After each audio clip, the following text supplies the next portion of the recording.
you think, okay, what did we do wrong about that pick? And they think they can beat this Misfortune support. The Echo final pick is no surprise. It's their counter matchup to the Rumble, and they actually had two pretty strong lanes in the mid and the top line if you're looking like SKT. But last game, we also got to see why Praise Ash was so good. It's not only the way he handles it, the way he arrows, it's also the early game hawk shots, because they reveal people in the jungle, and that allows Peanut to excel.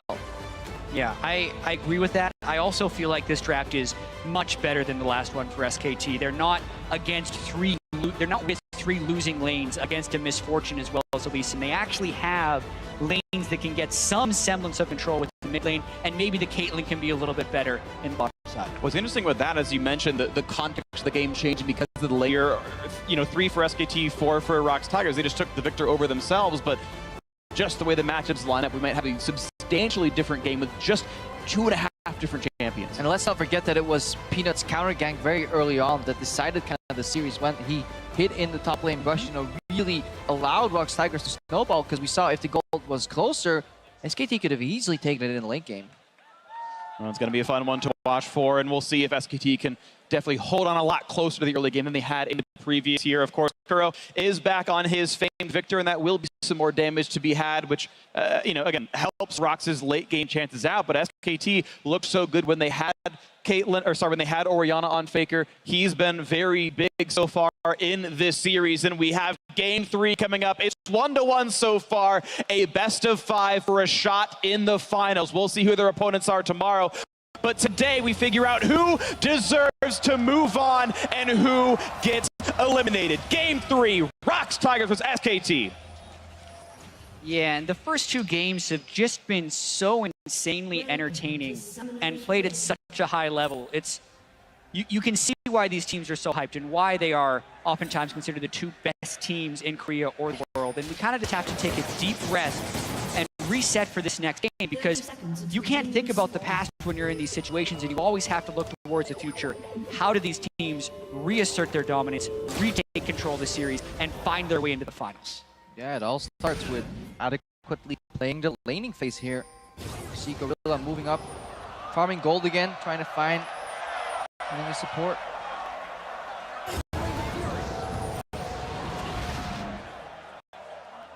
And as ROX going to be starting Peanut on the top side of his own jungle. Both duo lanes too busy fighting each other for supremacy to do much else. Great. Doesn't land it. The one little thing this does is getting the push up early from Gorilla in the lane allows him to trample a lot of these plants, these seeds. They're not really that relevant, but it's these minor things that happen, and that matter in the battle for lane supremacy. Yeah, and the Caitlyn is such a different pick here than the Ezreal. The early laning shove could be much different depending on how well they can land poke in the early game. The make it rain, not to mention the volley.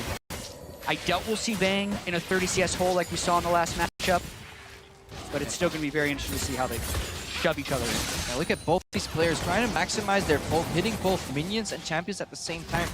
Gorilla, he could obviously opt for just a champion target right there because he was already winning the push, but much more even. Second wave is going to decide it all. 3 melee creeps is what separates them right now from hitting level 2. 3 melee minions. First plant comes up. Wolf actually managed to get 2 plants up, and that means a bit of extra damage. Gorilla's on plant killing duty, and level 2 coming in shortly. There's also something we have to point out about the early ward that happened in the jungle right here.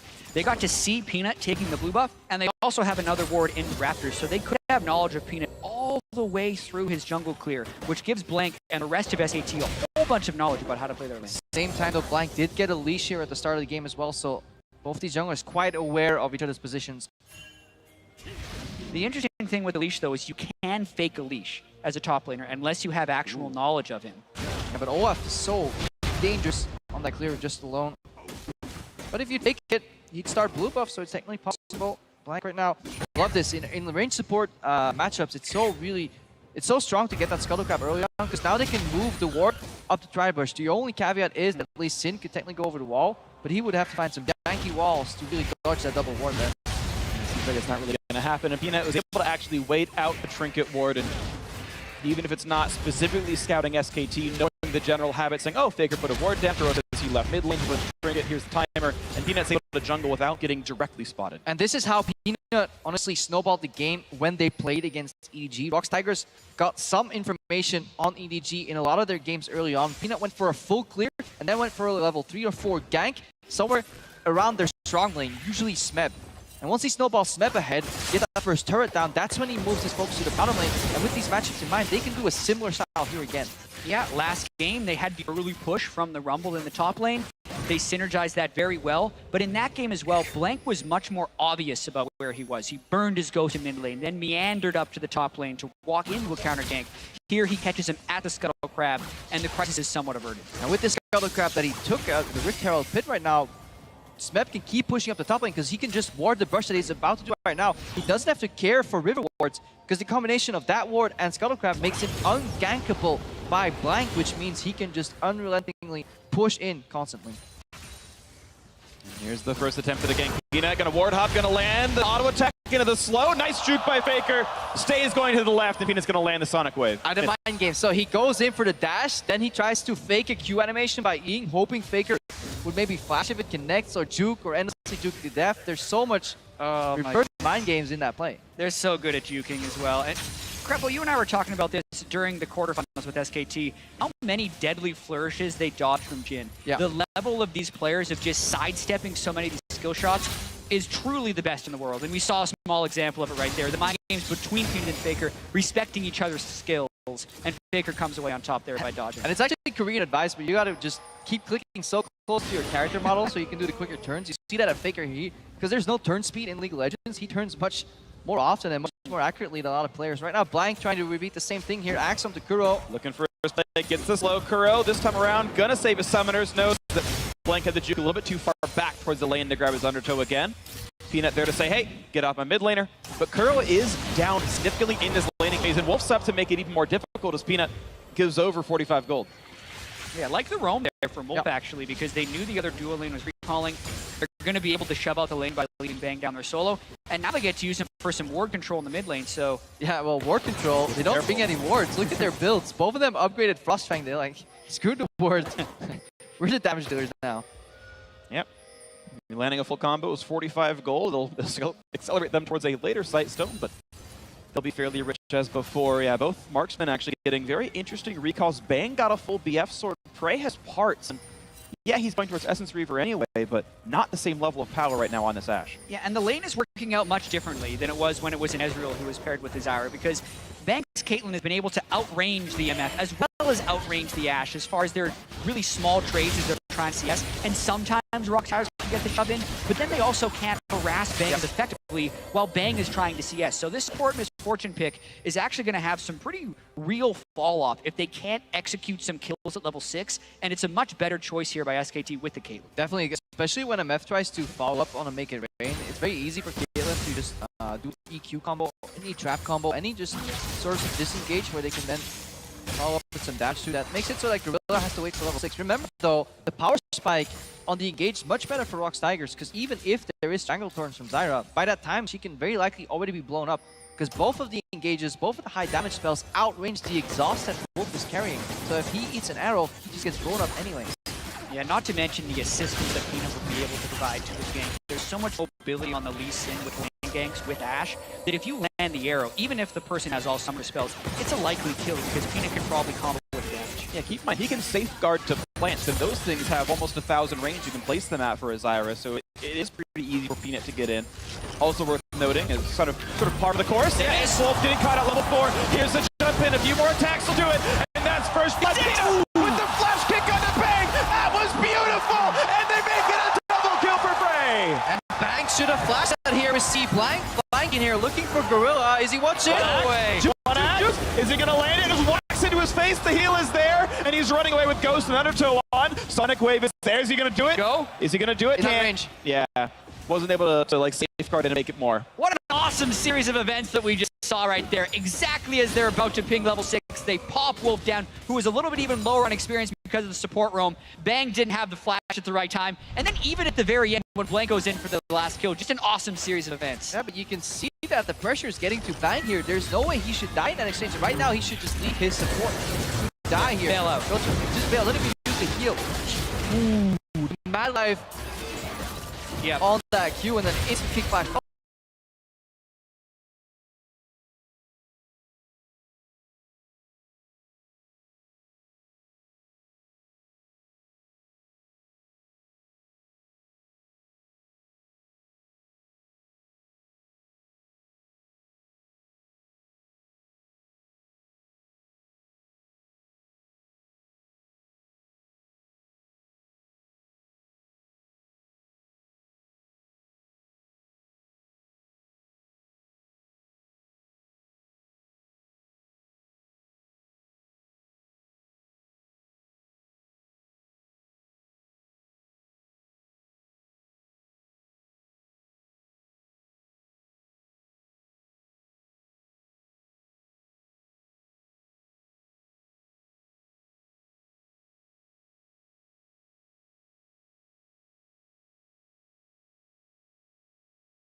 But this pressure's finally working out. It's an individual 1,000 gold lead for Prey. The Make It Rain making Bang's life a little bit difficult, and 2 more autos will do it. First turret of the game, 13 minutes in.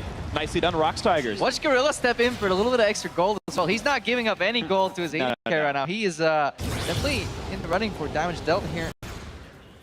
And you can see Smeb Trying to figure out what's going on up here. Of course, Duke waiting in the brush as well, but there's no junglers for either side. That won't know the sun is coming, and he's not going to be able to juke away from it. So a nice early engage here by Duke. Gets stepped down to half HP. And how much more can he really get? That's it. Those are the kind of mind games that really swing the pressure in the top lane, especially as Wolf. He had Blink around him. Wolf's not having the greatest game. It's quite annoying to play Zyra into this matchup, especially when you fall behind. Like you want to get vision, but you're still a ranged support into a Victor. Your team wants you to play Zyra, and if you pick MF, you know you're gonna die because nobody's gonna hit your AD carry. This is such a hard pick to play because if you play too careful, respecting all this engaged, you may just yield too much pressure, already making it worth it for ROX. Arrow once again. Ooh, this time around, he's able to juke it. This time around, he's able to juke it. Oh, the flash Q though. Pino wants it, but the exhaust is enough. And the shield in from Faker. Wolf will survive it. Because that was red buff on Peanut. He would have died if it weren't for the shield. Faker definitely coming in clutch at the end there, but Wolf with the exhaustion. You talk about, Greppo, the difficulties that Wolf has had to undergo, but that's actually the first arrow he's been able to sidestep. He now has boots of mobility to give himself a little bit more leeway with being able to dodge some of these arrows. And again, we're in this situation. It's not as extreme as the last game, but where ROX is trying to take that Ashe and Misfortune and move it around the map to advantages. I feel like SKT is in a better position this game than they were in the last. Definitely agree. It's a much closer game here on this one. SKT coming around on this one, looking for the fight on the Smeb. He's gonna have to flash, get away from the stun, but Blank Slow is there, and Smeb has no other way of getting out. That's the kill picked up. Duke makes it 3-3, and the top lane's looking a whole lot better than it was before. And that's the difference. Last game, they had double teleport, so they could keep committing to this arrow bot lane that could just keep making picks off and get a turret, get an objective, even get 2 turrets. Right now, they're playing under a single teleport. Smeb has not found an opportunity to leave the lane as Rumble, and going even in this matchup, or even just going up 10 CS, is beneficial for the Echo later into the game. Quick slow into Faker. You're seeing the way SKT playing this game is quite a bit different. Wolf has been out of the bottom lane for quite a while now. 4-level difference compared to his AD carry. Just roaming, trying to find plays to make. Yeah, note this Smeb had actually used his ultimate beforehand, which made this a pretty safe gank when you're considering it for SKT. They land the first axe, post-flash. Blank has actually had great patience with his undertows thus far. Oh, man. That's flash out of bang, but he's still slowed down. There's the harpoon, there's the chase down, and Gorilla's gonna make it rain. And the bullet time, and it's gonna be all the damage he needs. Gorilla getting the kill. Because Gorilla played it smart. He flashed in for the love tap right there, then made it rain, slowed him down, guaranteeing his ulti would be up the entire time. I didn't see where the heal from Bang went up. 8 seconds left on the cooldown when he died. So very close margins there as ROX is able to pick up another kill. Still just 2,000. Oh, that shockwave was way better than it could have been. It actually slows down Peanut as well, and it means Kuro's out of that one. But again, ROX, when do they go on the aggressive? Right before the objective spawns. So this teleport essentially secured them another dragon here. So they always tie in their aggression with objectives, and that's how you play early in competition. Just kills, not enough. The kills and objectives could be enough to leverage elite large enough to combat whatever scaling advantage SKT have.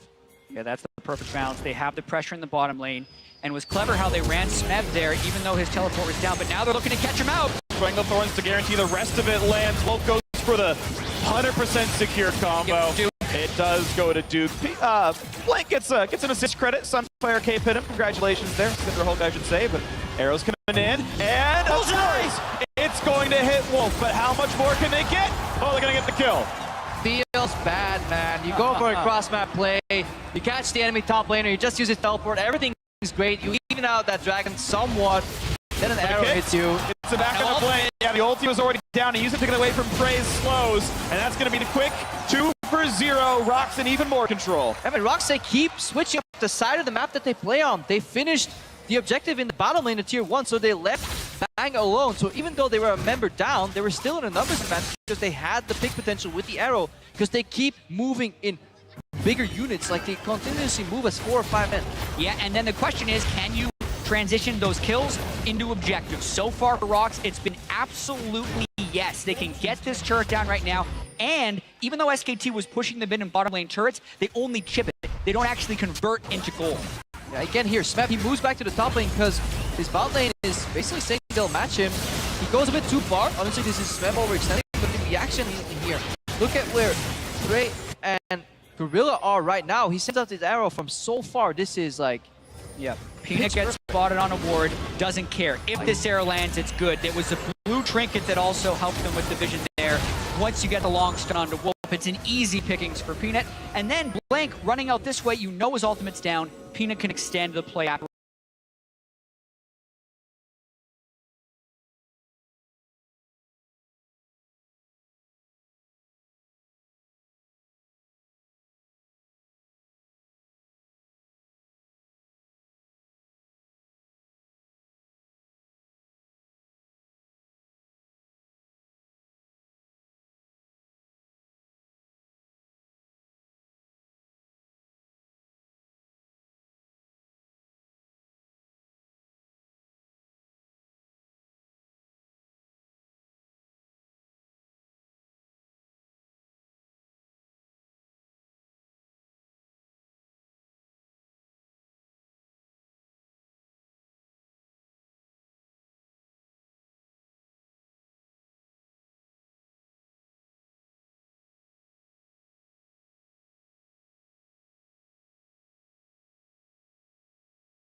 Some tremendous scaling in this game. The Zyra who can scale into a massive damage dealer compared to the Misfortune who kind of falls off of the cliff. Orion, Caitlyn, Olaf, Echo, all these things can scale into advantageous matchups if they can continue the items to just match what ROX Tigers have. So even though ROX has the lead, there's no way this game's over. Absolutely agree, especially when you've got these points of pressure that are in different spots. Duke has had priority over his one-on-one matchup against Smeb for the last several minutes now. Yes, ROX can land arrows, but Duke can keep pushing. Let's follow the players on the map here. Smeb based, and he ran down towards his team because he's no longer in the top lane, because this is again what ROX is doing. Once they see an objective or potential pick opportunity, they play a more compact style of League, and Duke actually realized it. Instead of pinging the top wave, or instead of going to the top wave that he pinged earlier, he's actually joined his team immediately for contesting that objective in that dragon. Yeah, they don't want to be spread out and get picked off by an Ashe Arrow here, because that's where ROX could win the fight. But if they group up, SKT feels like they have a decent chance. They have a Luden's Echo just completed on Faker. That is a massive two-item power spike, and SKT is going to hope to find a big fight. Pressuring in mid first, they're going to have that wave pushed in. They're going to force ROX to react to them. Blake can't find the slow. There's the arrow, but it's onto the tank. SKT are fine with that one, and that's one of the big tools down. So this is good for SKT. They can go in. Oh, misses! Oh, a lot of damage, and Wolf's gonna burn to death already. That's a 1-for-0. How much more will ROX get? Does Peanut chase it into Blank? He does not. This is not Wolf's game. No. He's been getting hit by all the Ash arrows, and then he flashes in to miss his skill shot, and the engage is fumbled away by SKT. ROX going for the second Ocean Drake. Yeah, he felt like he had to make the play, but there was definitely merit to patience for SKT. They had control over the mid lane. The objective wasn't started. It's not like it mattered so much. Never mind. Here we go. That actually does force the flash out of Bang. You know Peanut's crazy. He'll go for that now. Gorilla beset by Duke has to flash away, so several summoners burn, but the re-engage is there, and he gets Bang only into the wall. Peanut flubs it a bit and gets turned around. No, you don't go try and solo Bang. He Not was yet. able to back up right there, and Faker got the shield from over the wall. Yeah, not yet. He did it last game, was looking for a repeat play, but that's Peanut in a nutshell. He will have some failures, but he keeps going for all these plays. And overall, if you look at the series wide, he generally has much more successes than failures, which make it work. This one, though, he got the flash. Yep. Then he wanted more.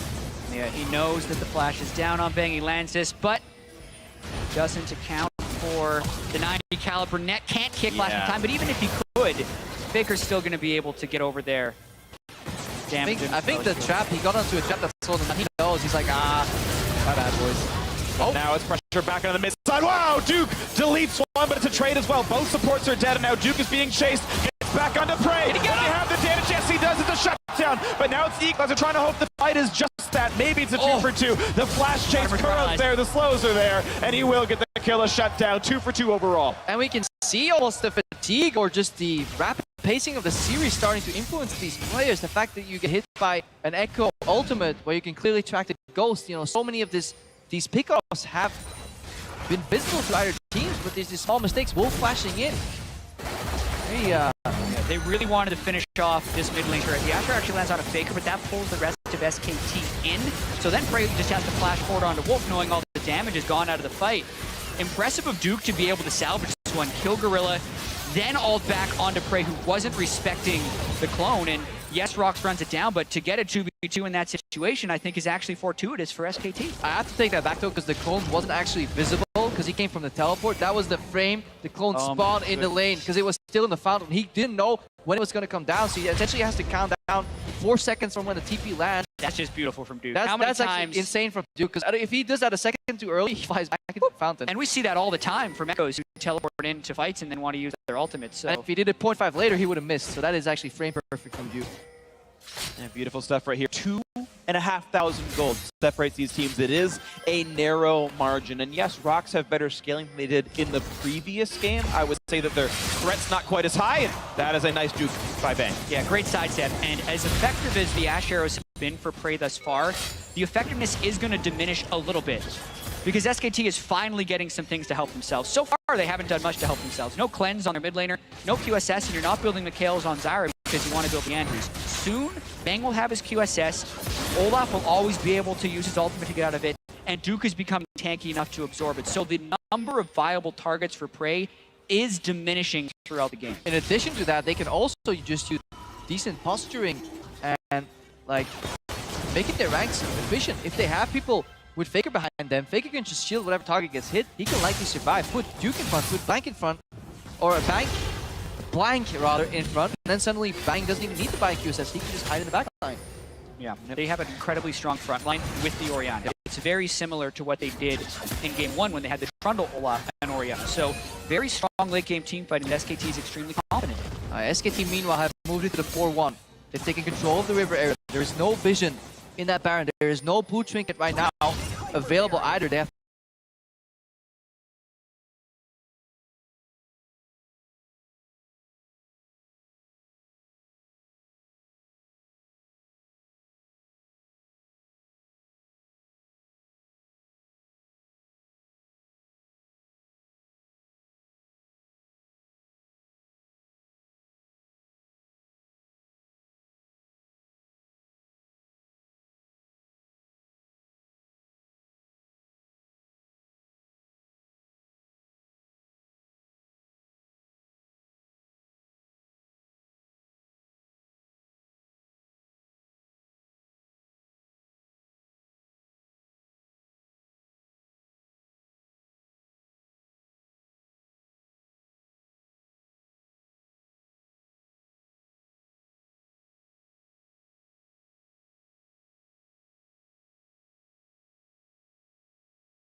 with which to add to the 6,000 gold lead. Yeah, you take away of the early punch here, but you at least have a late game insurance in case it goes wrong. Stylistically, it just fits Kuro so well as a player. Relatively passive in lane, doesn't always want to push. But that's fine, ROX Tigers have been fine playing around it. Ooh, the shockwave puts Prey into a trap as well, and the deletion is there. Nicely played, just getting a bit low, but he's finding that Guardian Angel. Kuro putting a bit of damage, and actually, no, they will pop the GA. Bullet Time gets some damage. They cannot quite get Blank.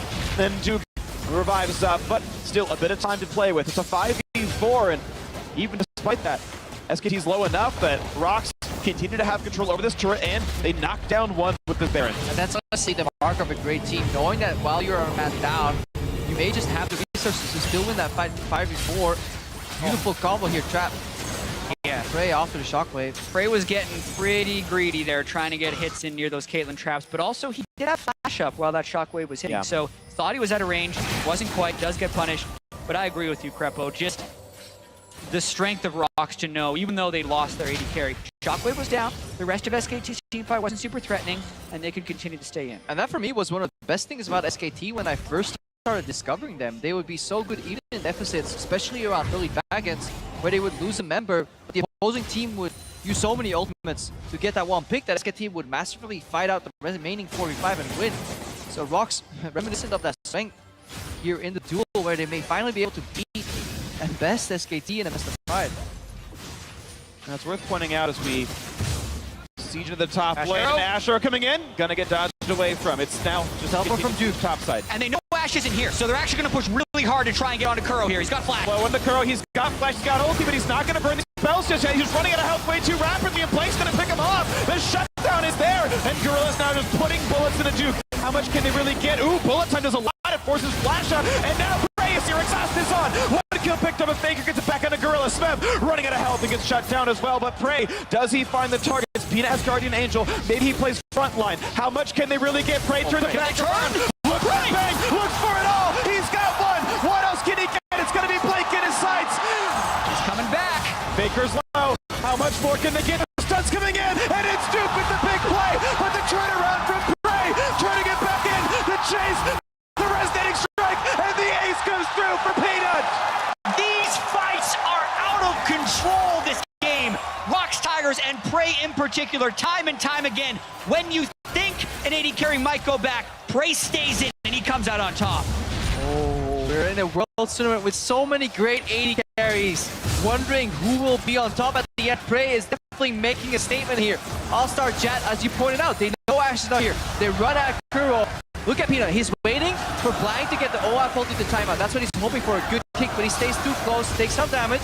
The turnaround potential of MF is huge. SKT, they survived up until this point. And the Black Cleaver on MF actually does a lot of work right here as far as getting a lot of poke down. As Prey arrives, they instantly kill him, and then the rest of this fight is just such slim margins as SKT try to come through. The Hurricane Ash right here. Prey waits in Fog of War, gets a bunch of damage off. Gets a bunch of damage, flashes in aggressively when he knows. Look, he's gonna track. By the way, the parallel convergence in the next phase of this play. He moves out, moves in when the Lee Sin is about to spawn to give him an option, sees parallel convergence, sidesteps out of it, goes for Faker, and then turns towards Duke. This is well played. And then Duke and Faker, you have to threaten the higher threat target, which is going to be Prey. I think it's a misplay at the very end of that fight by Duke to go for the Lee Sin instead of Prey. That might not have been the difference, but it definitely would have helped. ROX with a huge team fight win. That was a 2 versus 4 at the end. It was turned around. You can see plenty of damage to that 5,000 damage Ash of Prey. Yeah, that was absolutely huge. Looking at the arrow to slow down Duke, looking for a bit more. It's Blank on the chase, but can't find much more. Yeah, OF ult to use. Faker's in the mid lane. We see a flank from the Victor. Faker no flash either. If he gets a slow apply to him, he's going to be a goner too. Uh-oh. Blank's down ultimate, so they might try to go here. Not a lot of tools to get away. Has to run through the equalizer. Big shot comes out of Kuro. How much more can he find? Was SKT able to kite away and not take any more Chaos Storm damage? A lot of big cooldowns used by ROX. They also have triple Ocean Drake, so any poke that they land onto them will be refunded, but the cooldowns are still very real for ROX Tigers. And Baron is up in 25 seconds. SKT should have time to heal up and run out here, but they will be trying to do it without vision, which makes it incredibly difficult to harass. So if you look at SKT right now, they have such few wards into the honestly into their own jungle that now belongs to ROX. They have to face check essentially every single brush. They know some key cooldowns are down. They will be happy once they spot these members in the mid lane. Bray just used a Hawk Stuff. Very tense situation right here. Yeah, ROX mostly recalled their team after completely warding up the top side jungle. They can use those wards to buy themselves some time. A lot of the recalls came in. They've come back in the mid lane now with the refreshed Sightstone. And we'll see what more ROX can get as they are the team with the lead, with the ability to control the map. And control the map, they will. Prey has been so good with the Ash arrows, and Curl's also at a point now where if he gets another angle, like we just saw, you see he completely removes SKT from a fight. So ROX doesn't actually need to win a team fight, they just need to kill one person, and then they can actually force the Baron. But let's go over the strengths of SKT right now. How do they win? Well, they put Duke in the side lane and have him duel. When's the last time you've seen Duke aggressively push out a side lane and threaten the map? Honestly, 20 minutes ago, it was because ROX is keeping the map so compact, they're not allowing him. It's even Faker that just pushed out the bottom lane here. Because the immediate threat of ROX here, they just put so much pressure on every single step that SKT takes. And that means SKT doesn't have the time to push out the side lane, and it draws them towards the Baron. Look, once again, they go straight for it. They're trying to draw SKT towards them. They're burning it down. It's dead too fast. There is no chance for him to come in. Arrow comes through, and Wallace just hit the Banshee's fail. That's Blank losing an item passive, but who really cares? SKT shoving down mid. SKT's trying to cut them off right here, not fearing the Baron immediately. I mean, there's always equalizer right here for the ROX lineup. They can always get rid of the minion waves, but they're looking for more aggression. What a beautiful Baron again by ROX. Their awareness around objectives is so impressive. And SKT's still looking to stab, hoping that maybe ROX splits up a bit. Victor's actually over the western jungle, so there's moments of a 5v4. Gorilla checking with brushes.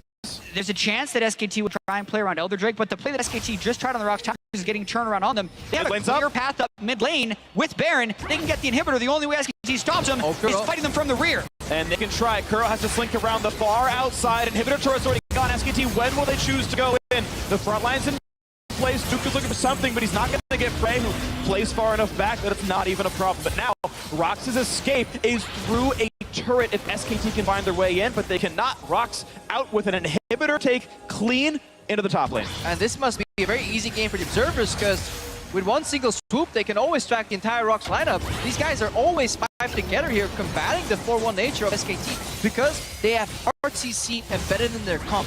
SKT only have kind of conditional CC. It's really hard for them to target. They hit arrow on the Faker. The flash chase. Peanut doesn't have enough damage. The knockups are there, but Peanut won't go down. Bank finally gets a shot, but it's only Guardian Angel down. Smeb's running out of health, and that's still not going to be a kill thanks to the heal from Prey. Nobody's dying from ROX Tigers, but it might just be that for SKT. The Chaos Storm is in. A bit more damage on a Blank. Almost gets him down, but he slinks away with about 10 HP. Still, control over this with the Ocean Drake regenning. Peanut looking for a hit Nexus turret. And the Ocean Drake is actually insane in this push right now. They continue to push. No one on SKT has died, but ROX getting so many turrets. Getting a lot of damage. Duke on the backside looking for the duel against Prey, running through some minions to get him more time, but he's actually trapped inside the minion wave. Playing so well for ROX Tigers. Guardian Angel gonna pop, but what else can he even do? And it's nothing. Peanut gets a shutdown on a rampage. 18-11 here. 11,000 gold up. ROX Tigers looking to push more. And their ultimates will be coming up shortly. Arrow again. Blank did not have his ulti available, but it was short enough that the stun wore off no matter what. Last Nexus turret is down. Looking to make it 2-1 in the series. ROX going for the play. Another kill comes through for Peanut. There's the Nexus, and it's 2-1 ROX Tigers. They are one game away from breaking the curse. What a game. Honestly, again, the Ashe Zyra being the pivotal 2 champions in this draft here, and allowing also Peanut to just play his game. Again, he arrives early in the bot lane, combining that Ashe Zyra with some pressure. The second that tier 1 falls in the bot lane, you can see immediately how much more pressure the Tigers have on the map. Yeah, and I love the way that the Tigers closed out this game. They actually seem to be a lot cleaner than in game 2. Prey consistently landed those Ashe arrows, and they have some swagger now. Yeah, look at Peanut. He's just jumping down. He's basically gesturing towards the crowd. One more game. It's a dangerous thing to do. Yeah, I've done it twice. I've lost the one more game multiple times as well, so I really hope it doesn't happen for Peanut, but they have confidence right now. And ROX Tigers games have fallen in the last 3 best-of-5s they played against SKT. Never have they had 2 wins up in the series. They've only had 2 wins in total. Yeah, and now they have 4. So they've doubled it in this series alone. So you can see how they feel like they're kind of overcoming a demon that has been plaguing them for so long. With play like the way Peanut's been doing, the way Prey and Gorilla have seemed to kind of solve this bottom lane with the pick after pick, SKT have to change things up in this next one because they tried round 2 of the Misfortune lane. They lost again. They have to change. And the problem against these Ashe Arrows, you can't even draft like a Morgana because it's just too weak in lane. So you need to get rid of, honestly, either that pick or we may see the return of the Tom Kench because that way you can position in a lane where suddenly you play behind your AD carry, he has pressure, maybe gets the early QSS. If he gets hit, suddenly you devour him, walk the way out. Poke doesn't really work that well because you got to go to Grey Health. That could be a solution, but definitely you will see Koma react to this pick in the bottom lane. There's no way they're getting Ashe Zyra without a plan from SKT. It was funny. They thought they had the plan in the previous one. Let's just pick Caitlyn instead of Ezreal, hope it works out. That obviously was not the case. Maybe you see something like a Sivir who can sell shield, but of course it makes the laning matchup worse. Yeah, and horrible there's Ashe, of course, and of course there's a lot going on as well overall, right? You've got the top lane matchup being very interesting. Peanut being super aggressive and finding all these openings and making these super sick plays with the kick flashes and getting all these awesome kills, the highlight reels. Either way, it's just been a phenomenal series to be a part of so far, and we will have 1 or 2 more games. So for now, we're going to send it down to the analyst desk to break that down a little bit more with that ROX Tigers 2-1 win. Thank you very much, gentlemen. That's